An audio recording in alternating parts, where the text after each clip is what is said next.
I'm going to show you why your exhaustion isn't a sign of weakness. It's a sign of a soul fracture. 77% of Americans are currently suffering from severe burnout, trying to hustle their way out of a physiological shutdown. But 3,000 years ago, an ancient prophet named Elijah hit the exact same wall. He didn't find the answer in a productivity hack or a new goal. He found it in a four-step protocol that scientists are only now beginning to understand. If you've ever felt like giving up, this isn't just a story, it's your survival manual. This is the Elijah Protocol. In the heart of the modern American psyche, there is a persistent whispering ghost called never enough. We are a nation built on the frontier spirit, a culture that rewards the hustle, the grind, and the relentless pursuit of the next milestone. But as we move further into the 2020s, that spirit has hit a biological and spiritual wall. We are witnessing record high levels of what clinical psychologists call moral injury and sympathetic nervous system overload. We call it burnout. But that word is far too sterile for the gut-wrenching exhaustion it actually describes. Burnout isn't just being tired of your job. It is the moment your soul decides it can no longer inhabit the version of the life you've built. It is a quiet, terrifying shutdown. But what if the solution to this very modern plague was written 3 millennia ago? We often look to Silicon Valley for productivity hacks and to modern medicine for relief. But the most sophisticated recovery protocol in human history was actually documented in the life of an ancient prophet named Elijah. He was a high performer, a man who stood against kings, a man of fire and action. And yet, he is the most relatable figure for any modern professional, because he is one of the few ancient heroes who openly admitted he wanted to quit everything. Today, we aren't just telling an old story. We are deconstructing a survival manual. If you are sitting in your car right now, staring at your office building with a sense of dread, or if you are a parent feeling the hollow ache of domestic depletion, this is your roadmap back to the land of the living. We are going to explore the four distinct phases of the Elijah Protocol, a system that moves from the biological to the environmental, through the psychological, and finally, to the relational. The story begins at the Broom Tree. In the biblical narrative, Elijah had just achieved his greatest career success. He had defeated his rivals on Mount Carmel. He was at the absolute peak of his influence. But within 24 hours, a single threat from the establishment sent him running into the wilderness. He collapsed under a broom tree and prayed to die. I thought this is the first great insight of the Elijah Protocol. Burnout often follows your biggest victory. In the US, we expect to feel great after a win. But biologically, the crash is inevitable because the adrenaline that fueled the victory has finally evaporated, leaving behind a hollowed-out nervous system. Elijah's prayer was raw. I have had enough, Lord. This is step one, the radical admission of limit. We live in a culture that tells us impossible is nothing. But the Elijah Protocol begins with the realization that everything is too much. Notice that God did not respond with a motivational speech. He did not tell Elijah to have more faith or stop being weak. Instead, the first phase of the protocol was purely biological. An angel appeared with two things, fresh bread and a jar of water. He told him to eat and then let him sleep. This is a profound slap in the face to our modern hustle culture. We try to solve spiritual problems with more work, but sometimes the most spiritual thing you can do is take a nap and eat a meal. Your nervous system cannot process higher order purpose if your physical battery is at zero. The American grind ignores the body, treating it like a machine that just needs more fuel. But the protocol honors the body as a temple that requires a reset. If you are in the Broom Tree phase, your first assignment isn't to fix your life, it's to fix your biology. You cannot find your way out of the woods if you are too tired to even see the path. After the physical reset, the protocol moves into step 2, the strategic distance. Elijah didn't just go back to the city after a nap. He traveled for 40 days to a cave in the mountains. He had to put miles between himself and the source of his stress. In our modern context, we are never truly away. We take our stresses to bed with us in the form of smartphones. We take our bosses on vacation with us in the form of Slack and email. The Elijah Protocol demands a geographic and digital divorce.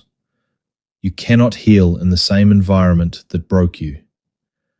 This 40-day journey represents what we now call a dopamine detox. Elijah needed to clear the voices of the palace from his head so he could hear his own heart again. For a modern US audience, this is the hardest step. We are addicted to the noise because the noise makes us feel important. We fear the silence because in the silence, we have to face who we are without our titles and our tasks. But the cave is where the ego goes to die and the soul goes to be reborn. If you don't create a cave in your life, a space where you are unreachable, untaggable, and unpostable, you will never fully recover. You must create a sanctuary where the Queen Jezebels of your life, the critics, the deadlines, and the expectations have no jurisdiction. Only in that silence can the third phase of the protocol begin. It is about creating a boundary that says, "My peace is not for sale." Once Elijah was safely in the cave, the third phase commenced, the filtering of the noise. This is where the story becomes cinematic and deeply psychological. A great wind tore through the mountains, an earthquake shook the ground, and a fire swept past the cave. In our lives, these are the loud truths. The wind is the chaos of the economy. The earthquake is the shaking of our personal foundations. The fire is our burning anxiety about the future. We often mistake the loudest thing in our lives for the most important thing. We think God or truth or purpose must be in the fire. But the text is clear. The Lord was not in the wind, the earthquake, or the fire. After the chaos, there was a still, small voice, literally translated from the Hebrew as the sound of thin silence. This is the core of the realignment. In the US, we are obsessed with big faith and big success. But the Elijah Protocol teaches us that recovery is found in the small whisper. It is the quiet realization that your work is not your worth. It is the moment you stop trying to be the hero of the story and realize you are a character in a much larger, much more beautiful narrative. The silence is where the identity shift happens.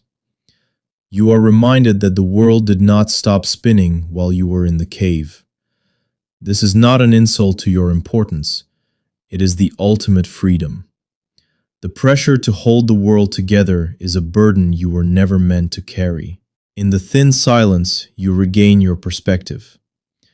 You realize that the storm was temporary, but the silence is eternal. Finally, the protocol leads to step 4, the reassignment and the partner. God did not send Elijah back to his old job to do the same things in the same way. He gave him a new mission, to find and mentor his successor, Elisha. This is the legacy shift. Most burnout in the professional American world happens because we stay in player mode for too long when we should have transitioned into coach mode. We try to carry the heavy lifting alone because we don't trust anyone else to do it as well as we do. But the final stage of recovery is realizing that you were never meant to be a solo act. God revealed to Elijah that there were 7,000 others who shared his values. He wasn't alone. The isolation of burnout is a lie told to you by your exhaustion. The final cure for depletion is community. By finding Elisha, Elijah transformed his burden into a shared mission. He moved from the doer to the father. For you, this means finding your tribe. It means admitting that you need help. It means realizing that your greatest contribution to the world might not be the work you do, but the person you become and the people you empower. You don't recover from burnout just to go back to the same grind. You recover to step into a higher, more sustainable calling. You move from individual success to collective significance. In conclusion, the Elijah Protocol is a radical rejection of the American lie that you are a machine. You are a biological, spiritual, and emotional being that requires a rhythm of rest, distance, silence, and community. If you are under your broom tree today, don't be ashamed of your exhaustion. It is simply your soul telling you that it's time for the protocol. The story of Elijah doesn't end in the desert. It ends with a chariot of fire. He didn't just survive his burnout, he was transformed by it. His greatest work, the mentoring of a new generation, happened after he was ready to quit. Yours can too. The silence is not your enemy, it is your sanctuary. The cave is not your prison, it is your womb. The bread and water are waiting for you. It's time to stop running away from your life and start walking toward your recovery. The still small voice is whispering right now, beneath the noise of your busy mind. It is saying that you are loved, you are enough, and your story is far from over. You aren't finished, you are just being refined. The protocol has begun.